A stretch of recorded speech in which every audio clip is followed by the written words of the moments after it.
Ay magbubook pa sana ng flight na galing ng Maynila para kunin itong si Helmax. Pero unexpected nga itong sila sir na galing pang Iloilo City. Grabe mga kasolids, mixed emotion talaga ako dito.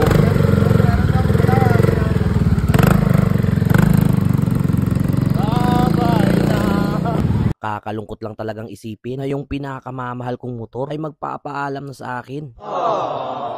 Sup mga kasolids, panibagong araw, panibagong gastos na naman. Yung araw nga ay unexpected na bibilhin na si Helmax. Ay magbubook pa sana ng flight na galing ng Maynila para kunin itong si Helmax. Pero unexpected nga itong sila sir na galing pang Iloilo City. Inuha ang number ko sa messenger at pagka umaga hindi ko akalain na pupunta na pala agad sila dito. Kaya eto at pinapapogi na nila partida at wala pang car wash yan. Maganda nga ang tulog ko at napagising na ako ng alas 3 ng hapon. Di ko alam na nandito na pala sila naghihintay. Tawag ng tawag sa akin, hindi nila alam tulog ako.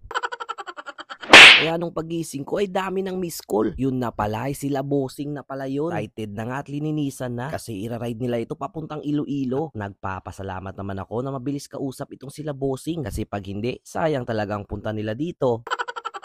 Yun nga, tinesting na namin at ready to ride na itong si Helmax. Naka-on pa nga ang check engine. Pero sabi ko naman sa pagbaklas lang yan ng kaha. Grabe mga kasolids, mixed emotion talaga ako dito.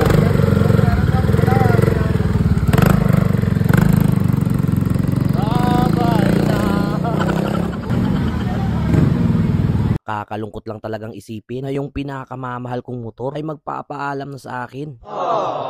Pero masaya na din ako kasi meron ng bagong mag-aalaga at hindi na mapapabayaan tulad nung nasa akin pa siya.